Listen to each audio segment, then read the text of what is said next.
540 WAUK, Milwaukee's real news and great conversation. And now on your FM dial at 100.3. Here's your Daily News Roundup. With local news on 540 WAUK on 100.3 FM, I'm Stuart J. Waddles. It's already a big Brew City turnout. With Wisconsin's primary coming up next week, tens of thousands of people have already voted early, including many in Milwaukee County. State numbers show more than 23,000 in-person absentee ballots have been cast in Milwaukee County. 150,000 plus have been requested by mail. Milwaukee and Dane counties are leading the state in early turnout so far. To see your ballot, how to vote early, and where you can vote, check out myvote.wi.gov. Milwaukee County Executive David Crawley is picking up support from the Congresswoman. Representative Gwen Moore has announced her support of Crawley ahead of the Democratic primary on August 11th.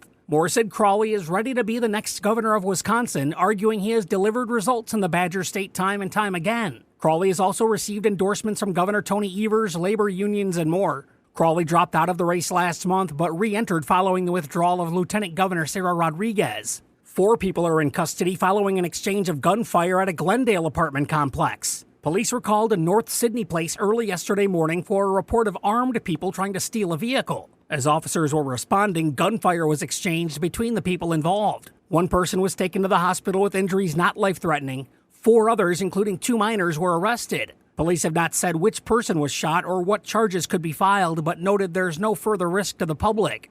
National Night Out is tonight, and communities across the Milwaukee area are marking the day with block parties, cookouts, and police meet and greets. Milwaukee police are not holding one citywide event, but several district celebrations are scheduled throughout the next couple of weeks in different neighborhoods. Greenfield, Franklin, and Racine are among those taking part with parties tonight. Organizers say the goal is to build trust, strengthen neighborhoods, and promote safety. And that's the local update. It's all news all morning, 6 to 9 on 540 WAUK on 100.3 FM.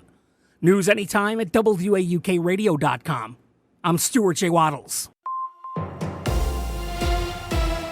For Civic Media News, I'm Connie Fellman.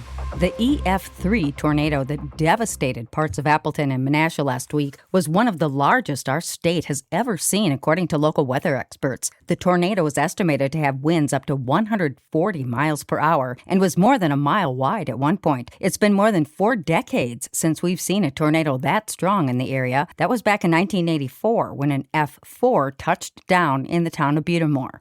The EF3 that hit Shawano through Langlade counties in 2007 had higher wind speeds, but wasn't as big. In fact, forecasters say northeast Wisconsin doesn't have a recorded history of any tornado larger than what hit the valley last week.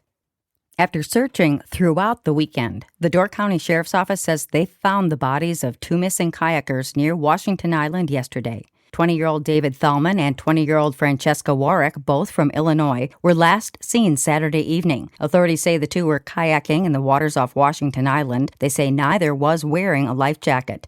Police from Washington Island and Gibraltar departments, as well as personnel from the Wisconsin Department of Natural Resources, U.S. Coast Guard, and several local fire departments searched for the missing kayakers late into the night Saturday and all day on Sunday. Door County Sheriff's deputies took over the search when it transitioned to a recovery effort on Sunday. Recovery workers found the bodies in the water just before 11 a.m. on Monday. A plane crash in Dunn County left 2 people injured Sunday afternoon. According to officials with the Dunn County Sheriff's Office, the incident occurred shortly after 12 p.m. near Boundary Road in the town of Hay River. The pilot, a 36-year-old woman from South Dakota, and her passenger, a 51-year-old Marshfield man, were both taken to a local hospital. Investigators say the aircraft had just departed from the Boyceville Municipal Airport prior to the crash. The cause of the accident remains under investigation by authorities. A 37-year-old Menominee woman is facing charges of attempted first-degree intentional homicide and child abuse following an alleged attack on her 7-year-old son. Police say they first responded to a welfare check for Emily Spaulding on the night of July 20th, but were called back to the area 2 hours later after the boy fled the residence. Officers located the child at a nearby establishment with a head wound. He told police that Spaulding had tried to stab him and struck him with a hammer.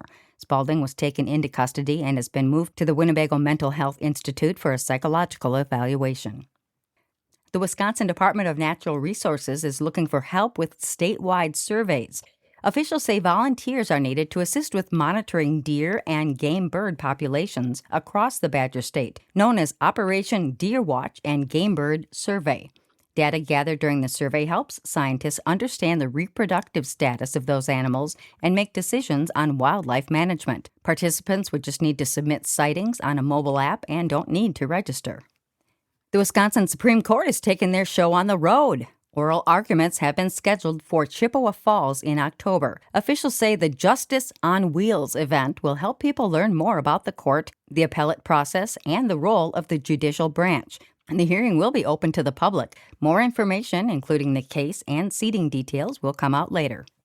Wisconsin's capital city is one of the best places for first-time home buyers. A recent study from finance website WalletHub ranked 300 cities across the U.S. by looking at market attractiveness, affordability, and other factors. The survey placed Madison as the 18th best city in America for those buying a home for the first time. However, 2 other Wisconsin cities ranked ahead of Madison. Green Bay was ranked 13th, and Kenosha was 17th. And that's your state news update. I'm Connie Fellman for Civic Media News. Brewers and Pirates tonight. Hi, I'm Mike Clemens with Sports Baseball. The Brewers will try again after losing last night 4-3 at home to the Pirates. Pittsburgh has now beat Milwaukee 6 out of 7 times so far this season. The Brewers making trades before the deadline to acquire 3 pitchers, Dustin May and Jojo Romero from the Cardinals, and reliever Antonio Zenzatella from the Rockies. GM Matt Arnold says the Brewers were in talks with several teams before the deadline. We were in on a lot of things. I think we did what we can to help the team, and you're in on a lot of stuff. There's certainly some things where you come up short and you just got to pick yourself up and dust yourself off and try to do what you can to get the next thing. And ultimately, I think we were able to accomplish a lot over the last 48 hours to get some stuff done to really help the team. Pat Murphy says they needed the pitchers. We've been riddled with injuries, obviously, to lose Priester and Woodruff out of your rotation. And now you're going with 5 rookies, basically. NFL, the Packers now practicing in pads. Running back Marshawn Lloyd has been very impressive with his speed. With Sports, I'm Mike Clemens. Mostly sunny today, our high right around 85 this afternoon. Tonight, mostly cloudy with a few scattered showers and thunder showers, 66. Tomorrow, mostly cloudy, scattered showers and thunderstorms, high of 75. I'm meteorologist Sean Cable.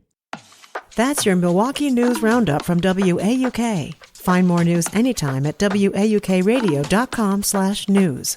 Subscribe to this podcast on Spotify, Apple, or wherever you find your podcasts.